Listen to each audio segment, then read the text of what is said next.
Hi friends, कैसे हैं आप लोग। आप सभी का आपके अपने इस चैनल पर बहुत बहुत स्वागत है। फ्रेंड्स, चलिए आज हम आपके लिए एक ओल्ड क्वेश्चन पेपर लाए हैं और ये जो ओल्ड क्वेश्चन पेपर है ACC 001 का है। ठीक है, बैचलर डिग्री प्रोग्राम। और यहाँ पे जो ये है ऑर्गेनाइज चाइल्ड केयर सर्विस का है, ऑर्गेनाइजिंग चाइल्ड केयर सर्विसेज। देखिए, वेरी इंपॉर्टेंट एक तरह से पेपर होता है और जनरली लोग इस पेपर को लेते हैं क्योंकि ये बहुत इजी होता है। लेकिन थोड़ा सा यदि आप माइंड लगा के इस चीज को समझे और पढ़ें तो ये इजी होता है, वरना आपको ये बोरिंग लगेगा। चलिए, इसमें जो क्वेश्चन दिए हुए हैं हिंदी इंग्लिश दोनों में है, इसको हम देख लेते हैं। बाल देखभाल सेवाओं का संगठन है, ठीक है ना। ये जो पेपर आपका है जून 2018 का है। जैसे कि देखिए, बाल देखभाल सेवाओं का संगठन यानी एक बच्चे की केयरिंग कैसे की जाती है। तो अब मान लीजिए आपने नहीं पढ़ा है और बहुत अच्छे से किसी चीज को नहीं पढ़ा है और आपसे क्वेश्चन पूछ रहा है, यदि बालक से संबंधित कुछ क्वेश्चन पूछ रहा है तो आप उसका आंसर बिना पढ़े भी लिख सकते हैं, यदि आप अपने दिमाग में उस बच्चे को बिठा ले जिस ईयर का वो पूछ रहा है। चलिए, आगे जो कुछ क्वेश्चन होंगे उनको मैं आपको एक्सप्लेन करूंगी और बताऊंगी कि किस तरह से आप आंसर जो है इनका, कुछ जो क्वेश्चन है उनका आंसर आप लिख सकते हैं बिना पढ़े। चलिए, प्रश्न संख्या 1 अनिवार्य है, शेष में से किन्हीं 4 प्रश्नों के उत्तर दीजिए। ठीक है ना। जैसे ये दिया है कि निम्नलिखित बीच में प्रश्न 1 संख्या अनिवार्य है, प्रश्न 1 है, ये अनिवार्य है, इनके बीच अंतर बताना है। बहुत आसान है। आनुवांशिकता और परिवेश में क्या अंतर है। आपने पढ़ा है तो ठीक है, आपसे बन जाएगा। आपने नहीं पढ़ा है तब भी मैं बोली कि बहुत आसान है। देखिए, आनुवांशिकता, आनुवांशिकता को हम इंग्लिश में क्या बोलते हैं, हम जनरली बोलते हैं ना जेनेटिक चीजें जिसे हम बोलते हैं, है ना। अगर हिंदी में कहें तो हम बोलते हैं कि यार ये तो अनुवांशिक है। जनरली हम बोलते हैं बीमारियों को लेकर के, है ना, कि ये तो हमें अनुवांशिकता में मिली है, यानी कि ये हमें पीढ़ी दर पीढ़ी जो बीमारियां चलती हैं, जो चीजें पीढ़ी दर पीढ़ी चलती हैं जनरली, उनको हम अनुवांशिकता में ले लेते हैं कि जो बीमारी आपकी दादा दादी को रही होगी वो बीमारी आपके पापा को भी मिलेगी और देन उसके बाद आपको भी मिलेगी। आप में भी वो जो सिम्टम्स है वो नजर आएंगे, दिखेंगे। तो ये अनुवांशिकता हो जाता है, जेनेटिक चीजें हो जाती हैं जो पीढ़ी दर पीढ़ी चलती हैं। ठीक है ना, गुण अगुण जो भी चीजें हो, बीमारी जो भी चीजें हो। और सिर्फ यहाँ पे बीमारी नहीं, कोई भी चीज हो, जैसे कि यहाँ पे रंग रूप कद काठी में हम बोलते हैं ना कि यार ये तो अपने दादा दादी पे गए हैं, इनकी हाइट देखो अपने दादा की तरह है, इनका रंग देखो जो गोरा है वो दादा के दादी की तरह है, तो ये भी अनुवांशिकता पे आएगा। तो जो चीजें हमें विरासत से मिलती है, जो चीजें हमें अपने पूर्वज से मिलती हैं, वो अनुवांशिकता कहलाती है। ठीक है, ये अनुवांशिकता में आ जाता है। ठीक है, इसी तरह से परिवेश, परिवेश का मतलब होता है, यहाँ पे आप ले लीजिए इन्वायरमेंट, यानी कि वातावरण ले लीजिए। तो जहां पे हम रहते हैं हमारे चारों तरफ जो भी है, चाहे मकान, पर्वत, पठार, मैदान, सड़क, जो भी है, जो भी चीजें हमें आंख खोलते हैं और हमें दिखती है। हम एक रूम में बैठे हैं, रूम में चेयर रखा है, बोर्ड रखा है, कुर्सी है, लैपटॉप, मोबाइल, जो भी है सभी कुछ परिवेश के अंतर्गत आ जाता है, पर्यावरण के अंतर्गत आ जाता है। ठीक है ना। तो यही अंतर होता है। आनुवांशिकता जो होती है वो हमें जेनेटिक होती है, वो हमें विरासत में मिलती है और वो हमें अपने पूर्वजों से मिलती है। लेकिन परिवेश जो होता है वो पूर्वजों से नहीं मिलता है। जहां पे आप रहेंगे वो न्यू भी हो सकता है। जे अनुवांशिकता तो आपकी जेनेटिक होगी, वो पूर्वजों से मिलेगी, लेकिन जरूरी नहीं है आप कहीं और भी जाके रह रहे हैं। आपका जन्म महाराष्ट्र में हुआ, आप गुजरात में जाके रह रहे हैं, तो वहां का परिवेश तो अलग हुआ ना, लेकिन अनुवांशिकता तो आप साथ में लेके गए क्योंकि वो जेनेटिक है। आपके पूर्वज जैसे थे वैसे ही आप होंगे। ठीक है ना। आपके जो दादा परदादा थे, ग्रैंड पा थे, वही चीजें, चाहे गुण अवगुण जो भी हो, मैंने बताया, वो सब आपको मिलेंगे। तो आप कहीं भी चले जाएंगे, छुटकारा आपको नहीं मिल सकता है। हाँ, परिवेश से छुटकारा आपको मिल जाएगा। जैसे आप जिस परिवेश में जहां जाएंगे उसी तरह का परिवेश आपको मिलेगा। तो ये अंतर हो गया ना। शिशु और शाला पूर्व बच्चा। शिशु का मतलब होता है एक बच्चा जो जन्म लेता है। जन्म लेने से 1 साल के बीच का जो बच्चा होता है, यानी 1 साल के पहले जन्म लेने से लेकर के जो बच्चा होता है उसको हम शिशु बोलते हैं, है ना, शिशु बोलते हैं, बहुत छोटा सा बच्चा है।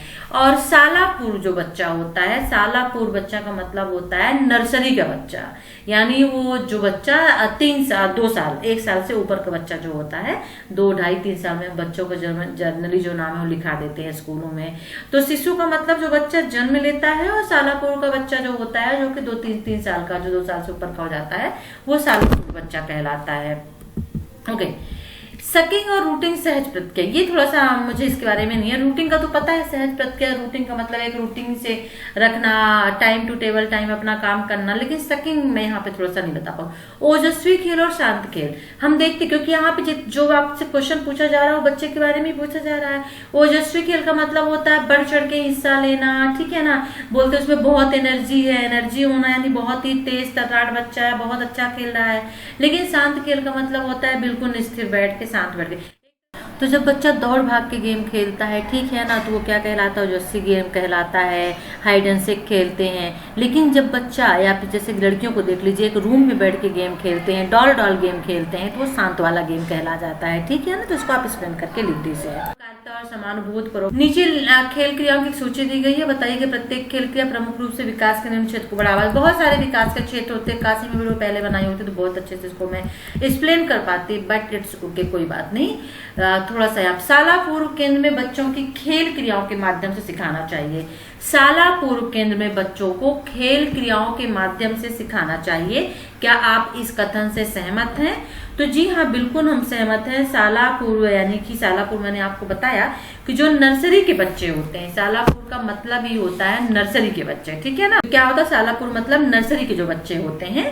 तो यहाँ पे जो भी चीजें हैं खेल क्रियाओं के माध्यम से सिखाना, तो बिल्कुल सही बात है। आपको पता है कि कितना महत्वपूर्ण होता है बच्चों के लिए, एक टीचर को जानना बहुत महत्वपूर्ण होता है। और इसीलिए नर्सरी के जो टीचर्स होते हैं, जो बच्चों को पढ़ाते हैं, बहुत ही एक तरह से कहना चाहिए केयरिंग होते हैं, क्योंकि एक छोटे बच्चे को संभाल पाना इतना मुश्किल नहीं होता। बड़े बच्चों को आप पढ़ाते हैं, हम पढ़ाते हैं तो हम डांट भी सकते हैं, कुछ भी कह सकते हैं, पर छोटे बच्चों को डांट नहीं सकते क्योंकि वो रोने लगेंगे।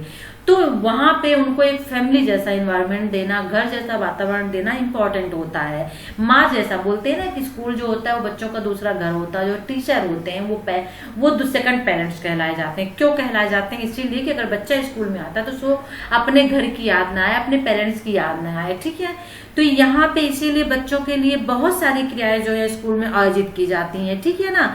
अब यहाँ पे कुछ जैसे हैं कि बच्चों को जो हम कुछ काम करते हैं, कुछ एक्टिविटी स्कूल में करते हैं तो उनको मजा आता है कि नहीं आता, और हम पूछते भी हैं कि आपको हमने पढ़ाया, मजा आया, आपने एंजॉय किया कि नहीं किया है, ठीक है। बच्चा कुछ उससे सीख रहा है कि नहीं सीख रहा है, ठीक है ना।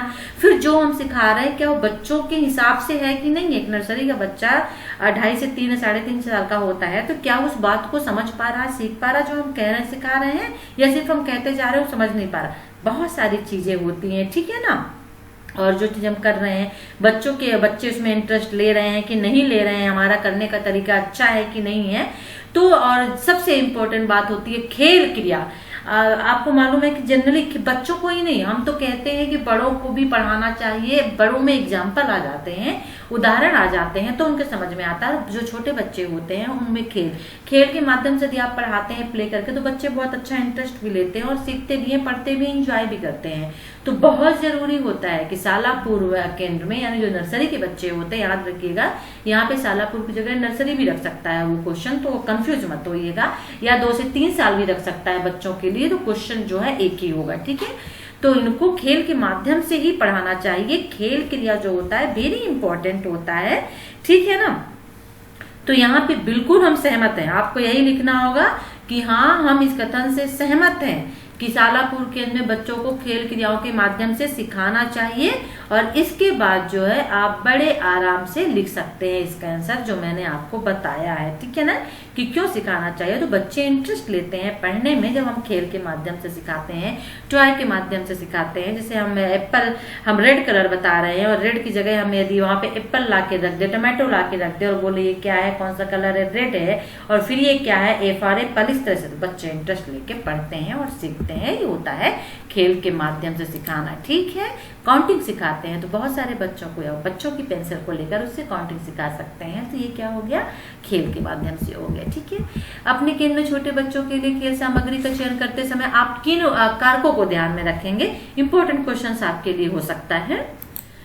तो देखिए, जब हम खेल सामग्री का चयन करेंगे, यानी बच्चों के लिए खेल किस तरह से होने चाहिए उनके क्लास में, क्योंकि यहाँ पे शालापुर नर्सरी बच्चों की बात चल रही है, 2 वर्षीय 3 वर्षीय बच्चों की बात चल रही है, तो वेरी इंपॉर्टेंट होता है। यानी कि सबसे पहली बात कि जो टॉयज वहां पे हमने रखे हैं, खिलौने रखे हैं, उनका आकार इतना बड़ा नहीं होना चाहिए, सॉरी इतना छोटा नहीं होना चाहिए कि बच्चे उसको लेके मुंह में अपने डाल लें। यानी कि खिलौनों का जो आकार है वो बड़ा होना चाहिए, छोटा नहीं होना चाहिए कि या तो वो निगल लें, अपने नाक में कान में कहीं पे डाल दें और एक प्रॉब्लम क्रिएट हो जाए। तो वेरी इंपॉर्टेंट होता है। फिर जो खिलौने टॉयज हमने रखे, इसलिए स्कूलों में जनरली सॉफ्ट टॉयज रखे जाते हैं, ठीक है। जो उनके किनारे हैं वो नुकीले नहीं होने चाहिए, ठीक है। ऐसे नहीं होने चाहिए कि उनको गड़ जाए, उनको लग जाए और फिर ब्लड वहां पे निकले, चोट उनको लग जाए। तो इस चीज का भी ध्यान हमें रखना पड़ता है, स्कूल वालों को रखना पड़ता है। फिर यहाँ पे बच्चे जो अक्सर होते हैं, छोटे बच्चे होते हैं, आपने देखा है, तो हर एक चीज को जो भी पाते हैं उसको मुंह में डाल लेते हैं, ठीक है ना। इसलिए यहाँ पे खिलौने बनाने और रखने के लिए जो सामान होते हैं उनमें पॉइजन यानी कि विषैले नहीं होने चाहिए, कि अगर वो मुंह में डाल भी लेते हैं तो उससे कोई रिएक्शन या उनको इफेक्ट नहीं होना चाहिए, उनको नुकसान नहीं होना चाहिए बच्चों को इस चीज का, ठीक है ना।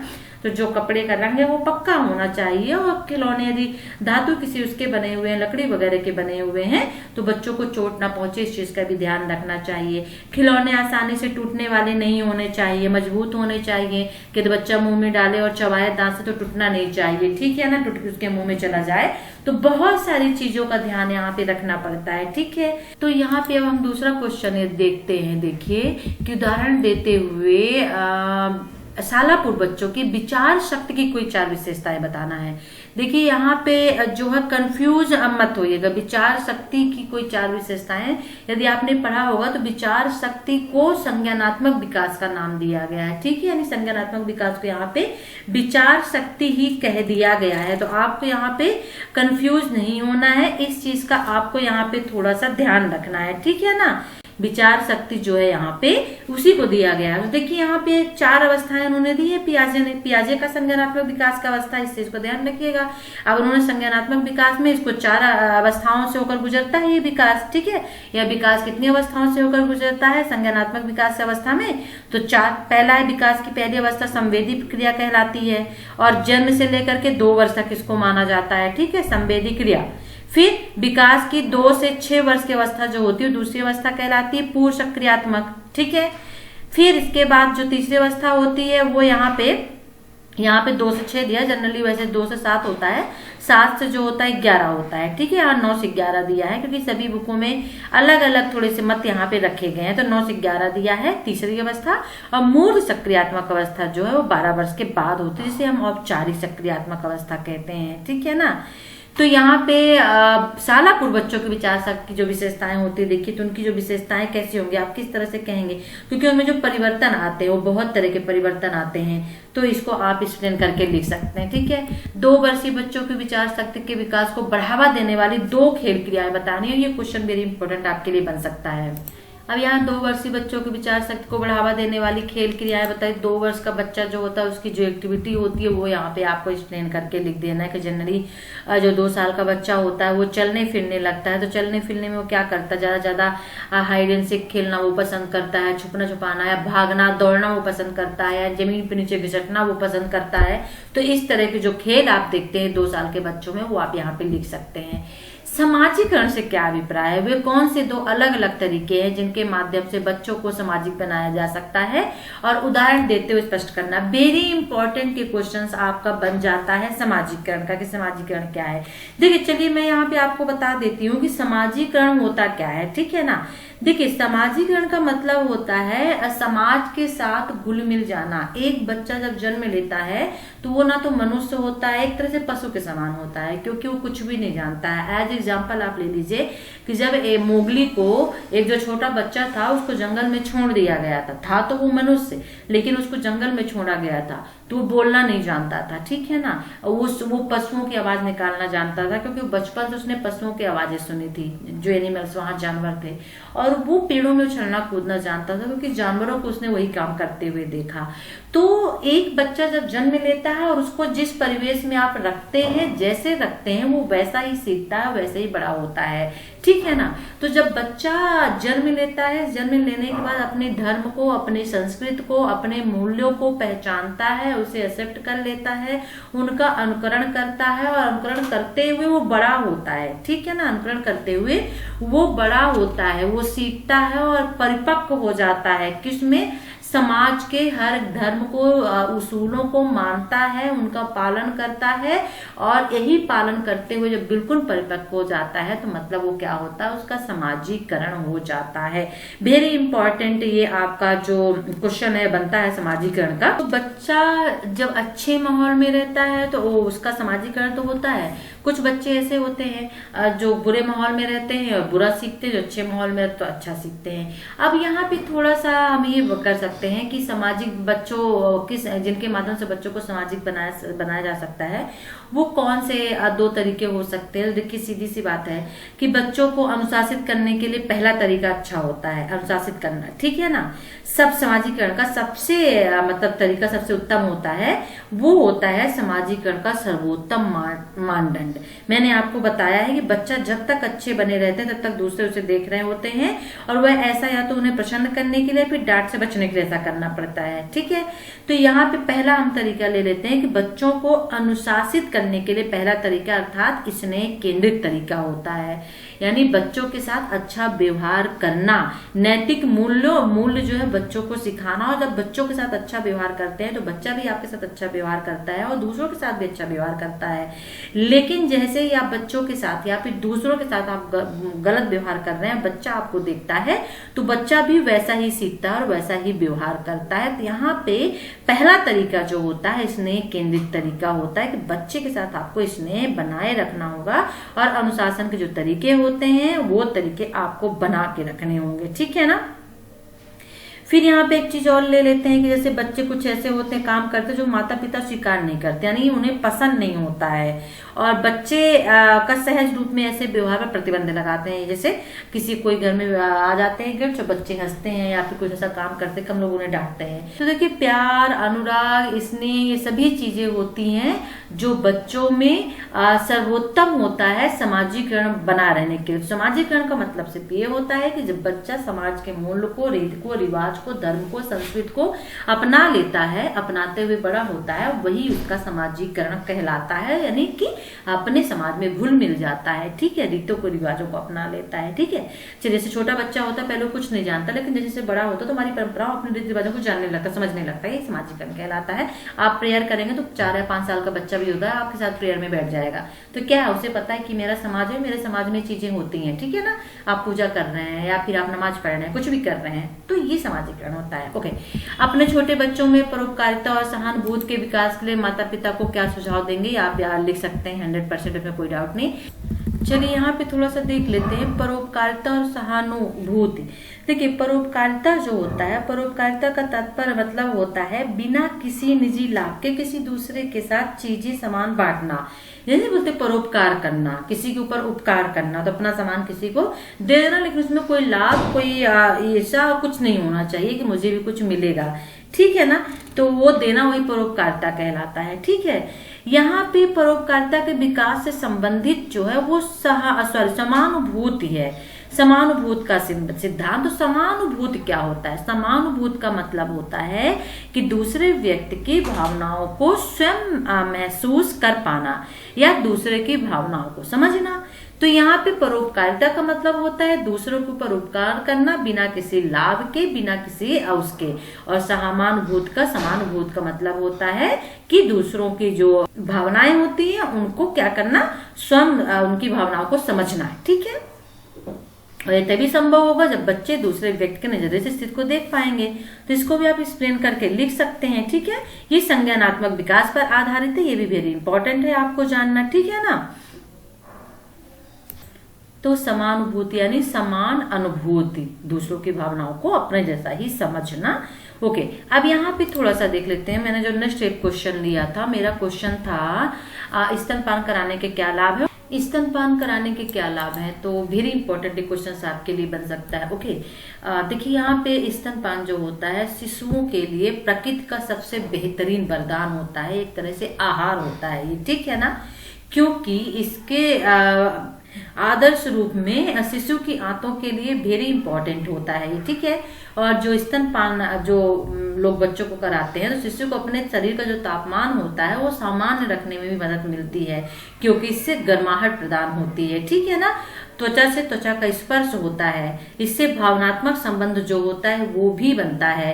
और स्तनपान से जो होता है वो शिशु का इन्फेक्शन से लड़ने में भी मदद करता है, यानी कि इसमें एंटीबॉडीज होते हैं जो शिशु की सर्दी जुकाम या फिर जो भी इन्फेक्शन वगैरह होते हैं इनसे लड़ने में सुरक्षा प्रदान करते हैं।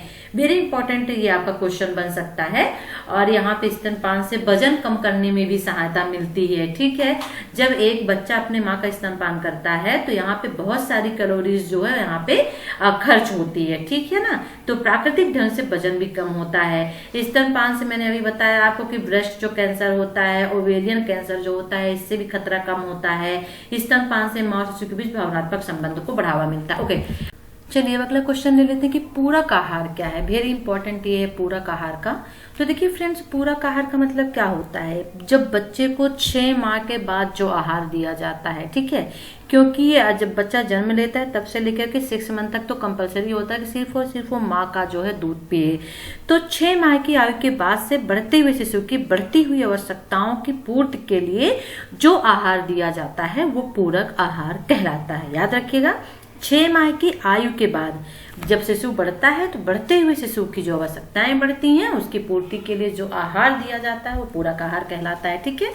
जैसे शिशु का तीव्र गति से विकास होगा भाई 6 महीने के बाद, तो उसके हिसाब से उसको खाना भी चाहिए। सिर्फ अब माँ के दूध के ऊपर वो डिपेंड नहीं रह सकता है।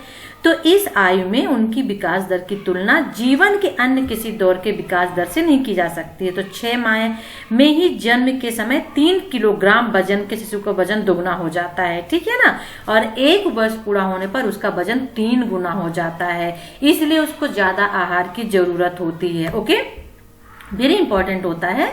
तो यहाँ पे अब आहार में क्या क्या दिए जा सकते हैं, जैसे आहार में है, क्योंकि सिर्फ जो माँ का दूध होता है वो उत्कृष्ट आहार होता है, लेकिन पहले 6 माह के लिए होता है, लेकिन उसके बाद सभी जो पोषण की आवश्यकताएं होती हैं उसकी पूर्ति करता है। लेकिन 6 माह की आयु के बाद शिशु को दूध, सिर्फ माँ का दूध जो होता है वो पर्याप्त नहीं होता है, तो वहां पे और एक्स्ट्रा आहार यानी खाद्य पदार्थ दिए जाते हैं, उसकी आवश्यकता होती है, ठीक है। क्योंकि शिशु का आहार उसके कार्यकलापों में वृद्धि होती रहती है, ठीक है ना। तो यहाँ पे अब बहुत सारे से आप लिख सकते हैं कि उबला हुआ अंडा है और चावल को मैश करके, उबली हुई आलू को मैश करके, ठीक है ना, सूजी का हलवा है, आटे का, गेहूं के आटे का हलवा है। इस तरह से चीजें बना के जो है बच्चे को 6 महीने के बाद खिलाया जाता है, ताकि प्रोटीन, कार्बोहाइड्रेट, ऊर्जा, विटामिन सभी चीजें बच्चे को मिलती रहे। तो यही कहलाता है क्या है, पूरक आहार। तो पूरक आहार क्या, यदि आप समझ लेंगे तो आप एक्सप्लेन करके बहुत अच्छे से लिख सकते हैं। इसमें एक क्वेश्चन नहीं है, लेकिन मैं एक चीज आपको बता दूं, हो सकता है क्वेश्चन पूछ ले कि शिशु तथा बाल पोषण संबंधी सही मानक क्या है। सही मानक की बात चले तो जन्म के तुरंत बाद स्तनपान आरंभ करना, और यदि हो सके तो 1 घंटे के भीतर करा देना। फिर प्रथम 6 माह के दौरान केवल स्तनपान कराना, यानी शिशु को, बच्चे को केवल माँ का दूध ही पिलाना, कोई अन्य खाद्य पेय पदार्थ ना देना, पानी भी ना देना, ठीक है ना। सिर्फ 6 माह तक वही देना। 6 माह की आयु में सतत स्तनपान के साथ साथ उपयुक्त एवं पर्याप्त पूरक आहार, यानी 6 माह गुजर जाए तो उसके बाद जो है पूरक आहार भी देना चाहिए, यानी खाद्यदान भी शुरू कर देना चाहिए। और 2 वर्ष की आयु तक अथवा उसके बाद भी सतत स्तनपान होना चाहिए। ये होता है शिशु तथा बाल पोषण संबंधी सही मानक, सही नियम। अब यहाँ पे और भी क्वेश्चंस आप देख लीजिएगा कि एक 3 वर्षीय बच्चे के लिए पौष्टिक आहार सुझाइए, तो बहुत आसान है, आप देख सकते हैं। ओके, 3 से 6 वर्ष की आयु के बच्चे की भाषा कैसे विकसित होती है। देखिए यहाँ पे क्वेश्चन आपसे कह रहा है 3 से 6 वर्ष की आयु के बच्चे की। तो देखिए 3 से 6 वर्ष की आयु के दौरान 3 वर्ष के बाद बच्चा जो होता है वो जनरली 4 या 5 वर्ड को एक साथ में बोलने लगता है, ठीक है ना। मुझे खाना दे दो, ऐसे करके कुछ बच्चे क्लियरली बोलने लगते हैं, और कुछ बच्चे जो होते हैं 2 या 3 शब्द को ही बोल पाते हैं, कुछ एक ही शब्द को बोल पाते हैं। लेकिन 6 वर्ष की आयु में आते आते तक बच्चा बिल्कुल परिपक्व हो जाता है, यानी एक 5 वर्ष का बच्चा जो होता है बिल्कुल स्पष्ट बोलने लगता है। यहाँ पे बच्चे की कैटेगरी अगर की बात करें तो कुछ बच्चे ऐसे होते हैं जो नहीं बोल पाते हैं, लेकिन जनरली 5 वर्ष की आयु तक पहुंचते पहुंचते, और अगर हम 6 की बात करते हैं तो 6 की आयु में पहुंचते पहुंचते बच्चा बिल्कुल अच्छी तरह से बोलने लगता है, हम लोगों की तरह। तभी तो उसको स्कूल में फर्स्ट क्लास में, यानी कि 6 वर्ष का बच्चा जो होता है वो फर्स्ट स्टैंडर्ड में होता है, एक एवरेज अगर देखा जाए तो, ठीक है ना।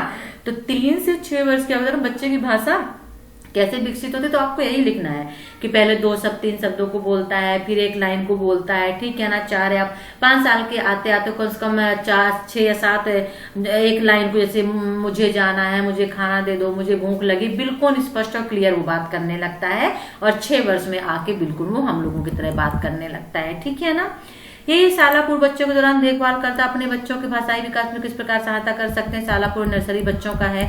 यहाँ पे प्रत्येक के लिए खेल क्रिया सुझाना है। शालापुर बच्चों के कारण प्रभाव को समझना, 3 वर्षीय बच्चों में, तो थोड़ा सा देख लीजिएगा आप। और बाल देखभाल केंद्र की गतिविधियों में माता पिता को सम्मिलित करना क्यों महत्वपूर्ण होता है। देखिए यहाँ पे बाल देखभाल केंद्र की गतिविधियों में माता पिता को शामिल करना क्यों इतना महत्वपूर्ण होता है। तो देखिए यहाँ पे क्या होता है कि शिक्षक जो होते हैं विभिन्न विषयों पर, ठीक है ना, माता पिता के साथ उस समय विचार विमर्श कर सकते हैं, इसीलिए महत्वपूर्ण होता है, ठीक है ना, माता पिता को शामिल करना कि जब वे अपने बच्चे को छोड़ने अथवा लेने के लिए केंद्र में आए, ठीक है ना। और जब कभी संभव हो तो शिक्षक भी बच्चों के घर जा सकते हैं, इससे अच्छे संबंध भी स्थापित होते हैं, ठीक है ना। तो यहाँ पे बहुत सारी चीजें आप लिख सकते हैं, जैसे कि शिक्षक है उसी इलाके में यदि रह रहे हो और सुविधाजनक हो तो बच्चे के घर में जा सकते हैं, बच्चों के घर जाकर बच्चों और घर वालों से मिलते हैं। केंद्र तथा घर के बीच की दूरी को मिटाने के लिए भी आवश्यक क्रिया होती है, ठीक है। तो यहाँ पे बहुत सारी चीजें होती हैं कि माता पिता को इसके लिए आमंत्रित भी किया जा सकता है कि आप स्कूल में आइए, जैसे पीटीएम हम बोलते हैं, पेरेंट्स टीचर मीटिंग जो होती है इसीलिए आयोजित की जाती है, ठीक है। लेकिन यहाँ पे बाल देखभाल केंद्र की बात चल रही है, नर्सरी के बच्चों की बात चल रही है, और किस समय पर कितने बजे आना है इसका भी सब टाइम उनको बता दिया जाता है। और माता पिता के पास मुलाकात के लिए कब समय निकल पाता है ये भी जो है उनके ऊपर छोड़ा जाता है, केंद्र के लिए कितना समय निकाल सकते हैं ये भी देखा जाता है, ठीक है ना। तो यहाँ पे अगर हम देखते हैं कि कुछ ऐसे विषय होते हैं जिन पर चर्चा की जा सकती है, जैसे बच्चों की टीकाकरण के लिए सूची बनाना, स्तनपान, बच्चों के लिए पोषक आहार बताना, बच्चों के लिए खिलौने, बच्चों के लिए पुस्तकें, सीखने में खेल का क्या महत्व होता है, सभी चीजें जो होती हैं इन सब से डिस्कस किया जाता है माता पिता से। इसीलिए बाल देखभाल केंद्र की गतिविधियों में माता पिता को शामिल किया जाता है, ठीक है। तो फ्रेंड्स ये था आज का वीडियो। आई थिंक्स आपके लिए वेरी यूजफुल ये वीडियो रहा होगा। और मैं कह रही हूँ कि तो कोई क्वेश्चन आता है तो उसे ब्लैंक मत छोड़िएगा। यदि बच्चे से संबंधित क्वेश्चन आता है तो बच्चे को माइंड में रखिए, देखिए, समझिए और उसके बाद उसका आंसर आप लिख दीजिए। 100% आप मार्क्स तो पासिंग मार्क्स पाए जाएंगे। वीडियो को लाइक कर दीजिए, शेयर कर दीजिए, चैनल को सब्सक्राइब कर लीजिए नहीं किया है। नेक्स्ट वीडियो में इन्फॉर्मेशन के साथ हम आपसे फिर मिलते हैं, तब तक के लिए टेक केयर, बाय।